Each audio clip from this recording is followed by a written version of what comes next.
The morning I opened that thick envelope from the county courthouse, my hands were shaking so hard I almost tore it in half. Inside was a lawsuit, 500 acres of my ranch, the same land my grandfather cleared with his own 2 hands, now being claimed by the Silver Creek Homeowners Association. I wasn't even part of their neighborhood, but somehow, according to their legal documents, half my ranch was now community property. I just stood there on the porch, staring at the paper, trying to make sense of how a bunch of suburban busybodies thought they could steal my land and nearly pull it off. I've lived on this land my whole life.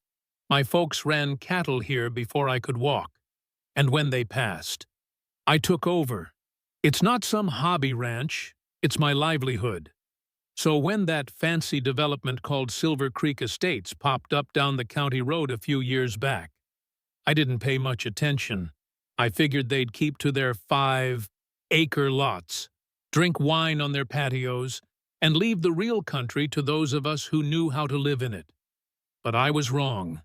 They had something else in mind, especially their president, Karen Whitmore.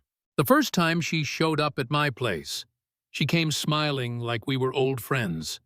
She had that HOA look, crisp white shirt, clipboard, SUV still running in the drive.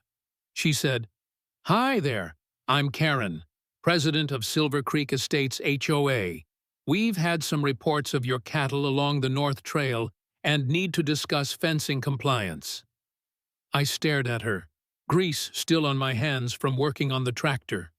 "Ma'am," I said, "that trail is on my property. My cattle don't go near your subdivision."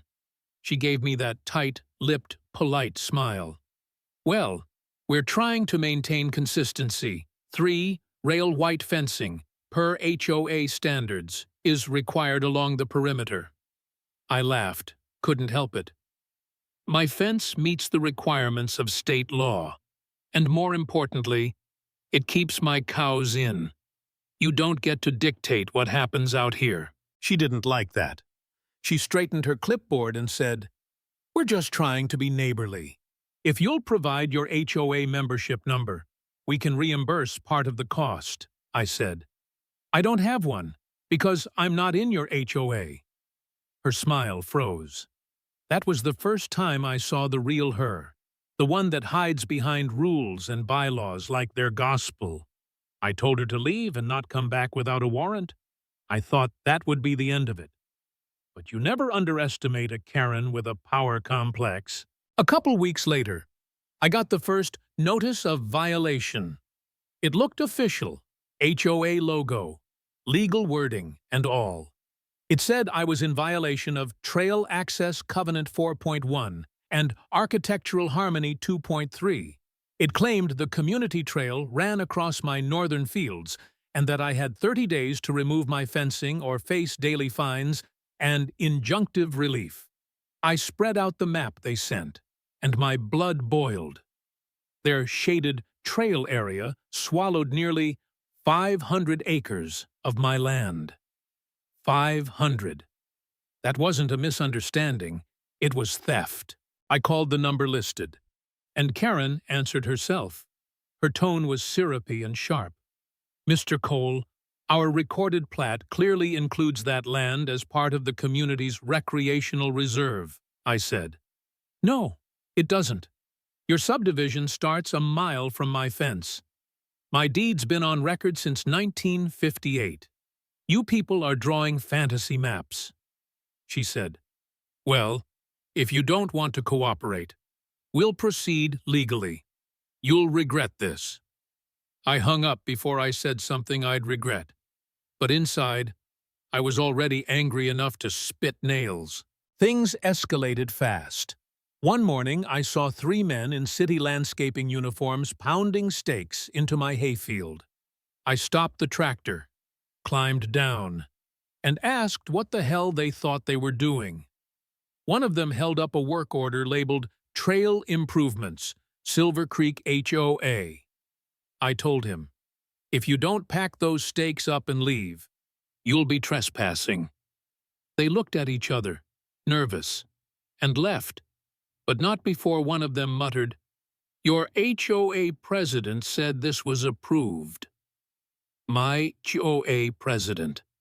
The arrogance. Later that day, Karen called me. "You're obstructing community development, Mr. Cole. You can get on board, or we'll take you to court."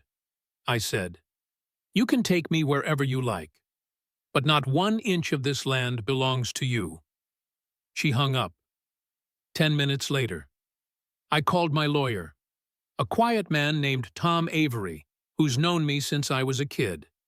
He reviewed the HOA's documents and just said, "Well, Ethan, they're not stupid, they're criminal."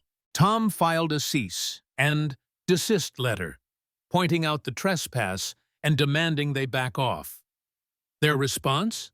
A public statement in the HOA newsletter accusing me of illegally blocking community access to open space. It spread like wildfire online. Strangers called me greedy, selfish, the reason HOAs exist. A week later, they actually sent contractors to build a white vinyl fence right through my pasture. I didn't yell. I filmed everything. The trucks, the posts, the workers ignoring my private property signs. When the sheriff arrived, he shrugged and said, "Looks like a civil dispute. Ethan, I can't get involved." That's small town code for "you're on your own." My lawyer got us a temporary restraining order from the county judge. The HOA couldn't touch a single blade of grass on my property until a hearing. Karen called that night, screaming through the phone. "You're denying families access to nature," she said. I told her, "Nature doesn't need your SUVs and leaf blowers on it. Karen, it was fine before you showed up." Then came the knockout punch, my property tax bill. Somehow, 500 acres had been reclassified from agricultural to recreational common area. My taxes multiplied tenfold overnight. The county assessor told me they'd received updated plats from the HOA, showing the land as recorded community property. When I saw the document, I felt sick. It had a surveyor's name I recognized, but the signature was fake, scanned onto a copy of their marketing brochure. It wasn't even subtle. That's when I knew. This wasn't incompetence. It was fraud. That night, I sat in my kitchen with a bottle of whiskey and the old family deed spread out on the table. I'll admit it, I almost broke. For the first time. I thought maybe I should just sell. Let them have their damn community trail. I was tired. Tired of fighting lawyers. Tired of letters. Tired of waking up to see my fence cut again. I remember thinking, maybe I'm the fool here. Maybe I should have joined the HOA and avoided this mess. But then I saw the framed photo of my parents hanging over the mantel. My mom smiling in her straw hat. My dad standing proud behind her. They worked their entire lives to keep this land. That's when I knew giving up wasn't an option. The next morning, I got up before dawn, brewed a pot of coffee, and started printing every document I had. Maps, letters, photos, emails. I sent it all to Tom. He called an hour later. "Ethan," he said, "the county clerk just flagged the HOA's filing as suspicious. The stamp is pixelated. We might have them dead to rights." That was the first time I smiled in weeks. Within days, the county district attorney opened an investigation.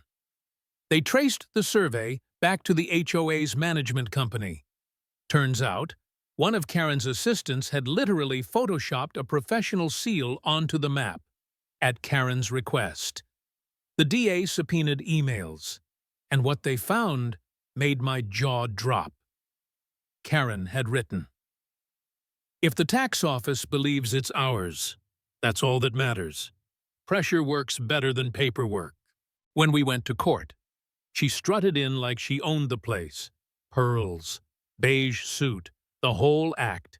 She even waved to the HOA members sitting in the gallery. But when Tom put those emails on the overhead screen, You could hear the oxygen leave the room. The judge asked her lawyer one question. Do you have any recorded right that includes Mr. Cole's property? He stammered, then said, No, Your Honor. The judge leaned back and said, Then this is over. She signed the injunction and warned Karen personally. If your HOA sets one more foot on this man's land, I'll hold you in contempt. That was the first blow. The next came fast. The DA pressed charges, tampering with a governmental record and soliciting forgery. Both felonies. The HOA's management rep flipped instantly, claiming Karen pressured her to do it. The press caught wind. And soon there was a front-page headline. HOA president charged in land fraud. Local rancher fights back. After that, everything unraveled. The HOA board fractured. One member resigned. Another blamed Karen publicly. Residents started questioning where their dues were going. Insurance dropped them. The new board was forced to settle our lawsuit before it bankrupted them completely. The terms were simple. The HOA had to sign a quit-claim deed relinquishing all rights to my property, pay every cent of my legal fees, and record a public apology acknowledging they had no legal claim. Karen herself was convicted, fined, barred from any HOA leadership for 5 years, and ordered to perform community service. Fitting, if you ask me. When I walked out of that courthouse, the air felt different, lighter somehow. I didn't cheer, didn't smile for the cameras. I just got in my truck and drove back to the ranch. The sun was setting over the hills, and for the first time in months, I didn't feel that tightness in my chest. A week later, I replaced the flimsy vinyl fence they'd put up with a proper steel one. I left their section standing, because under the settlement, they're responsible for maintaining anything visible from their side. Every summer now, when that cheap white plastic starts warping in the heat, I just smile. They wanted uniform beauty. They got maintenance bills instead. Sometimes, when I stand by that fence and look north, I still see the scar in the ground where they tried to build their trail, a reminder of how close I came to losing everything. But I also see something else. The boundary line my father once walked, the same one I fought to defend. That line means more than property. It's the difference between owning your life and letting someone else write the rules for it. I guess if there's one thing I learned from this mess, it's this. When people like Karen build fences to control others, sometimes the best thing you can do is build one right back and make sure it stands forever.